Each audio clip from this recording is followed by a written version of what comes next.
Hello, thank you for calling our company. How may I help you today? Ang isa sa madalas ireklamo ng mga tumatawag na kliyente sa isang call center o BPO, May I have your order number, please? bakit ang sumasagot sa kanilang tawag, isang bata?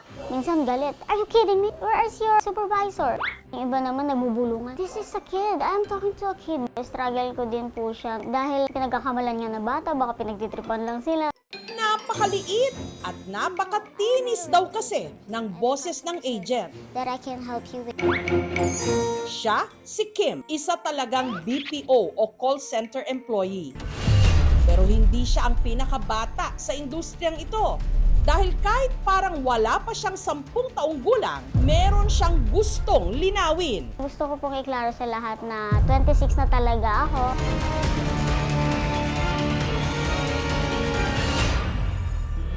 Ang kanyang height, 4 feet 2 inches lang, habang ang kanyang timbang, 23 kilos. Parang sa 8 taong gulang na bata lang. Nahihirapan nga po akong abutin yung computer minsan. Talagang umahanap ako ng upuan na mas mataas. Habang ang kanya namang mukha, napakakinis. Hindi raw tinutubuan ng tigyawat. Kaya siya tinawag na alias baby face. Bakit si Kim tila pinaglaruan ng panahon?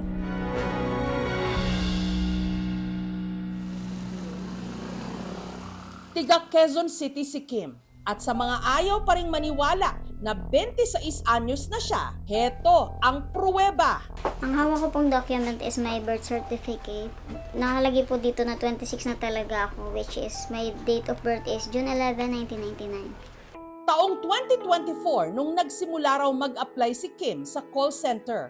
Ang kanyang unang account, Voice, kung saan kailangan niya talagang makipag-usap sa mga kliyente. Ano po, struggle ko din po siya na boses bata nung voice po ako. Dahil pinagkakamalan niya na bata, baka pinagtitripan lang sila.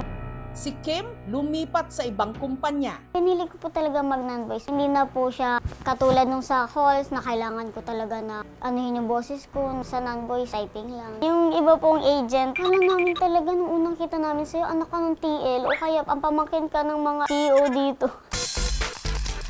Para kahit papaano mag-mature ang kanyang itsura, idinadaan na lang niya ito sa kanyang mga OOTD o Outfit of the Day. At nakakatipid din daw siya dahil meron siyang secret na shoppingan. Sa kid section po, mas nakakamura. Mga jumper, pants, jacket, mahilig po ako mag-ukay. Pero madalas, nakatatanggap pa rin daw siya ng mga puna. Ang bata po, tapos nag-makeup na parang ganun po yung mga nila, tingin nila sa akin. Ang ganitong mga komento, hindi na raw bago sa kanya. Nag-aaral pa lang daw kasi siya, tampulan na ng tukso. Pinakamasakit na narinig is, panda ka, unano ka, hindi ka nalalaki. Nung college po, hindi po makapaniwala talaga yung mga guard. Hindi dito yung high school or elementary. Doon ka siguro baka naliligaw ka lang. Naliliit ako, pero sa katagalan po talaga is okay na, parang natanggap ko na talaga na ganito talaga. Sa jeep or tricycle po na pagka walang students, isukli po sa akin na sobra ng 5 piso. So binabalik ko na lang. Para hindi ismulin, ginalingan ni Kim sa klase. Naging consistent honor student. Kahit binubuli po nila ako, pinapatunayan ko na may maibubuga din po ako sa academics. Small but terrible daw nga po ako. At hindi naman daw sa pagmamayabang. Pero si Kim, ligawin din daw. Sa una po kasi chat mo, ang nagugustuhan daw po nila sa akin maliban daw sa baby face nga daw po ako is yung jolly ko na personality, tas caring, maalalahanin. Pero ang ilan sa kanyang mga manliligaw, sa tuwing nagkikita na raw sila ng personal, nag-alangan. Sabi nila, baka minor ka, baka maging pedophile ako, ganyan. Baka makasuhan ako dyan. Parang natatawa lang din ako. Sa isip ko, kung maniwala ka, okay. Kung hindi, hindi din, okay lang din. At sa tuwing nakikipag-date daw siya, hindi maiwasang may mapatingin sa kanila. Wait naman, magka-holding hands, tapos parang bata pa yung kasama. Natatawa na lang din ako, para kami mag-uya. Yung una ko pong ex is naging mag-best friend kami. Ngayon sa tumagal, nagkaaminan. May medyo nanggugulo po sa amin na babae. Nilet go ko na siya. Yung pangalawa po is puro 2 months pa lang kami. Nakipag-break po ako, tapos bago umalis ng Marinduque. Ayoko ng LDR. Yung pangatlo pong madalas pong away namin. Halos 3 months lang din. Sa kabila nito, hindi raw naramdaman ni Kim na merong kulang sa kanya. Lalo't nariyan ang kanyang tatay Erickson at ang kapatid niyang si Catherine na buong-buo siyang minamahal. Bali 9 years old na po si Kim nung nawala po yung nanay niya. Nagkaroon po siya ng sakit, liver cirrhosis daw po. Si Kim, 3 taong mas matanda kesa kay Catherine. Pero siya ang madalas na mapagkamalang bunso. Kadalasan po kasi ang tawag ko kay ate is ate. Tapos pag naririnig po ng ibang tao, ay, panganay siya, ganun, ay bakit ang liit? Sa bahay, maaasahan daw si Kim. Ayun po yung kaldero ko mataas. Andito po sa taas. Upuan, tapos papatong dito. Kukunin yung yung kaldero para maabot ko. Normal naman daw nung ipinanganak si Kim. Pero pagtungtong niya ng 3 taong gulang, napansin ni Erickson ang pagbabago sa kanyang anak. Bumabagal na po yung paglaki niya. Hindi po ako nagkaka-pimple. Tapos, hindi po ako nire-regla ever since. Saka, sa pagtanda ko, may ibang epekto siya sa katawan ko. Kasi hindi ko nare-release yung maduming dugo. Nangangamba tuloy si Kim na baka maging hadlang ito sa pangarap niyang magkapamilya. Gusto ko rin po magkapamilya para may maging katuwang ko sa buhay, sa future, may kasama pagtanda.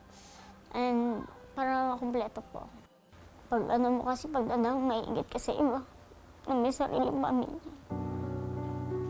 Yun po yung isa sa kinakatakot ko na pag nawala na po ako, ano maging kalagayan niya dito. Makikipakiusap ko na lang doon sa kapatid niya na isa na normal. Huwag siyang pabayaan. Yun lang po siguro.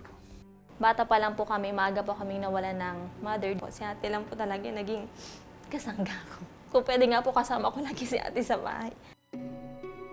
Dahil sa mga gastusin, hindi raw nila napakonsulta sa doktor ang kondisyon niya. Gusto ko pong itest kung ano ba talagang meron sa akin, ano pong complication sa sa body ko.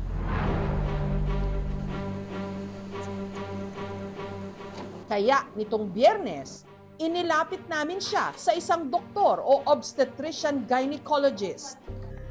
Ayon sa inisyal na pagsusuri, si Kim posibleng may Turner syndrome, genetic disorder na hindi normal ang chromosome sa katawan. We all have 46 chromosomes. What happens with Turner syndrome is may kulang na sex chromosomes. So this happens randomly. It happens in 1 in 2,500 women.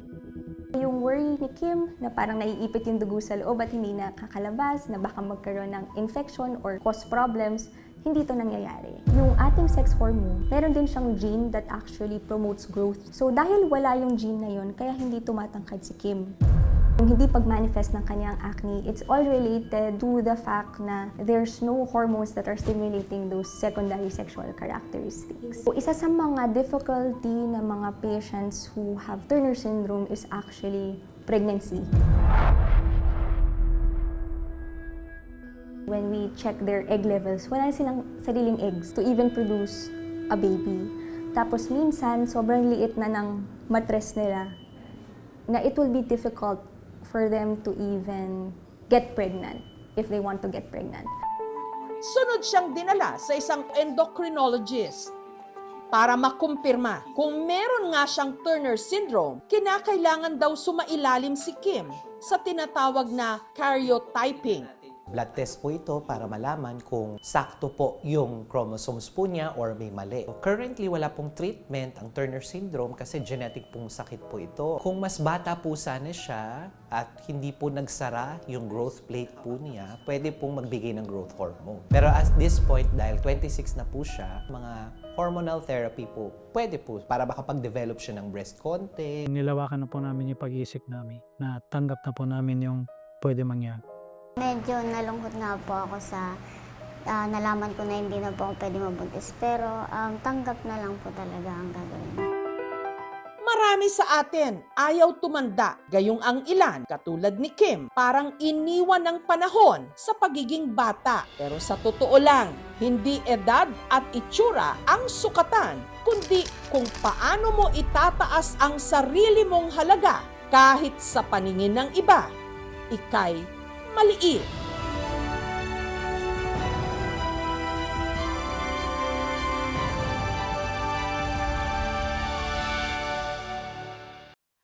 Thank you for watching, mga kapuso. Kung nagustuhan niyo po ang videong ito, subscribe na sa GMA Public Affairs YouTube channel. And don't forget to hit the bell button for our latest updates.